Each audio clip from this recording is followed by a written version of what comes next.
निस्तारण है वो एक नए तरीके से किया जा रहा है, इसमें क्या नवाचार किया जा रहा है? देखिए, कूड़ा एक ऐसी चीज़ है जो प्रत्येक घरों से रोज़ निकलता ही निकलता है। कूड़े को हम कभी समाप्त नहीं कर सकते, लेकिन व्यवस्थित कर सकते हैं। जो हमारा स्वच्छ भारत मिशन है, ये मेन हमारे इस साफ-सफाई व्यवस्था को इंगित करता है। चूँकि हमारी पब्लिक सिधौली की बहुत जागरूक है, हम लोग पब्लिक से ही गीले और सूखे दोनों प्रकार के कूड़े को अलग-अलग लेते हैं। हमारा गीला कूड़ा जो है कंपोस्ट पिट पे जाता है, जहाँ से जैविक खाद बनती है, और सूखा कूड़ा हमारा एमआरएफ सेंटर पे जाता है, जहाँ से हम लोग ठोस जितना भी हमारा अपशिष्ट होता है या तो हम उसको रिसाइकिल करते हैं या सेल करते हैं। इसके अतिरिक्त जो कुछ ऐसे भी घर हैं जो होम कंपोस्टिंग के माध्यम से अपने गीले कचरे का स्वयं निस्तारण कर रहे हैं। मैम इस जो कूड़े का निस्तारण हो रहा है, क्या इसका कुछ आर्थिक बेनिफिट भी हो रहा है? जी बिल्कुल, आर्थिक बेनिफिट है। जो कूड़ा हमारा पहले बेकार था, किसी ने कभी कल्पना नहीं की होगी कि उस कूड़े से हम आय का सृजन कर सकते हैं। लेकिन गीले कूड़े के माध्यम से जो हमने खाद बनाई, उसको हम लोगों ने पब्लिक को भी बेचा है और किसानों को भी बेचा है। जो हमारे नगर की पब्लिक है वो भी खरीद रही है।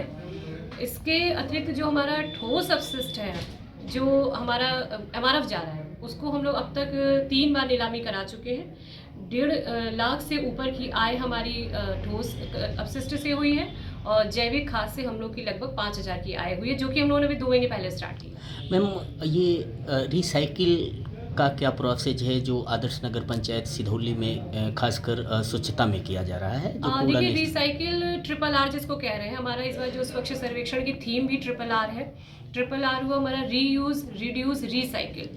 तो रिसाइकिल का 2 तरीका होता है। एक हमने वार्ड बहादुरपुर में इस तरीके का एक सेंटर भी बनाया है, जिसमें जैसे आपके पुराने कपड़े हैं, जूते हैं, या जो भी ऐसी आवश्यकता है जो आपके लिए ज़रूरी ना हो, तो वो हमारे आर सेंटर में अगर पब्लिक जमा करती है तो हम उसको ज़रूरतमंद को देते हैं। तो एक तरीके से वो हमारे कूड़े को व्यवस्थित भी कर रहा है। जैसे हमने अपने कूड़े में कपड़े डाल दिए या जूते हमने कूड़े में फेंक दिया, तो अब वो कूड़ा उस पब्लिक के लिए तो कूड़ा हो गया, लेकिन अगर वो हमारे आर सेंटर में देते हैं तो हम लोग उसको साफ सुथरा करा के जो ज़रूरतमंद व्यक्ति है वो ले भी जाता है। और पिछले 1 साल से हमारा आर सेंटर बहुत सफलता से चल रहा है।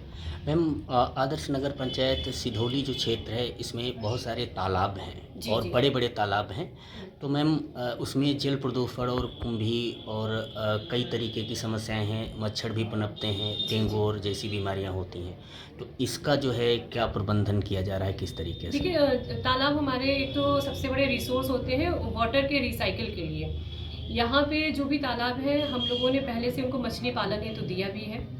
एक हमारा नरोत्तम नगर में तालाब है जिसकी सफाई हमारे कर्मचारियों के माध्यम से की गई है, और हम लोग बात भी कर रहे थे कि उसको हम लोग व्यावसायिक तौर पे इस्तेमाल करेंगे, यानी उसमें हम लोग कमल के फूल डलवाएंगे। तो इससे हमारा 2 प्रॉफिट होगा। एक तो हम लोग कमल के फूल को जब बेचेंगे तो हमारी आय का सृजन होगा। दूसरा, चूँकि वो तालाब नगर के बीचों बीच है, तो अगर कमल के फूल उसमें रहेंगे तो थोड़ा सुंदरता के साथ साथ वो वातावरण को भी शुद्ध रखेगा। जी तो मैम। ये हमारी आगे की स्कीम है और जल्दी हम लोग इस पे काम करेंगे। मैम आदर्श नगर पंचायत सिधौली में जो नगरवासी हैं उनका हाउस टैक्स और कर का जो है, तो ये मैम क्या पूरी प्रक्रिया है जो अभी जल्दी में लागू हुई है? देखिए, अभी गवर्नमेंट ने क्या कर दिया है, पहले हम लोग अपने निकायों में अलग-अलग कर लगाते थे और हमारा बोर्ड जो तय कर देता था हम लोग उसको मान लेते थे। लेकिन अब क्या है, गवर्नमेंट ने एक हम लोग को ऊपर से ही एक हमारा निर्धारण कर दिया है। तो उसी के आधार पे यहाँ पे नियमावली बनाई गई है, और पब्लिक अपने कर का निर्धारण स्वयं करे, इसीलिए इसको स्वकर कहा गया है। तो मेरी पब्लिक से अनुरोध है कि आप अपना टैक्स जो है, चूँकि मार्च चल रहा है, समय से जमा करें। अध्यक्ष महोदय द्वारा इसमें ब्याज माफ़ी के लिए भी कहा गया है। मैम साथ में जो स्वच्छता सर्वेक्षण की रैंकिंग प्रदेश स्तर और राष्ट्रीय पूरे देश स्तर पर आती है, तो सिधौली को मतलब सिधौली वासी क्या चाह रहे हैं कि उनके आदर्श नगर पंचायत सिधौली में जो स्वच्छता सर्वेक्षण में सूची मिलेगी, तो क्या लगता है उनको कि देखिए, उनको? हम लोगों ने पिछले साल बहुत अच्छा प्रदर्शन किया था और हम लोगों को 10वीं रैंक प्राप्त हुई थी, और पूरे डिस्ट्रिक्ट में हम लोग टॉपर थे। सिधौली एक नगर पंचायत होते हुए भी उसने बड़ी-बड़ी नगर पालिकाओं से अच्छी प्रतिस्पर्धा की थी। और इस बार हमारे कर्मचारियों ने, हमारी पब्लिक ने बहुत अच्छी मेहनत की है, और उम्मीद है कि इस बार हम लोग पिछले साल से अच्छा प्रदर्शन करेंगे। मैम अभी देखा जा रहा है कि यहाँ पर राष्ट्रीय राजमार्ग निकलता है और 2 लिंक मार्ग निकलते हैं जो मिश्रिख जाता है, महमूदाबाद जाता है। तो और साथ में अभी यहाँ पर ओवरब्रिज का निर्माण हो रहा है। तो ट्रैफिक की समस्याएं हैं, इस बीच में कुछ आवारा पशु हैं, गाय और गोवंश जो रोड पे टहला करते हैं। तो मैम ये इससे कई बार एक्सीडेंट होते हैं, तो इनके लिए क्या कुछ नगर पंचायत की ओर से किया जा रहा है? देखिए सबसे बड़ी बात जो आपने ट्रैफिक की बात की है, तो ट्रैफिक जो कि एक संयुक्त विषय है हमारे लिए भी, पुलिस विभाग भी रहेगा, तहसील स्तर से भी ये प्रयास है और एसडीएम सर से बात भी हुई है इस मुद्दे पे। अभी हम लोग की एक एनएच और ट्रैफिक वालों से एक संयुक्त मीटिंग होगी जिसमें ये निर्णय लिया जाएगा कि कैसे इसको कंट्रोल करें।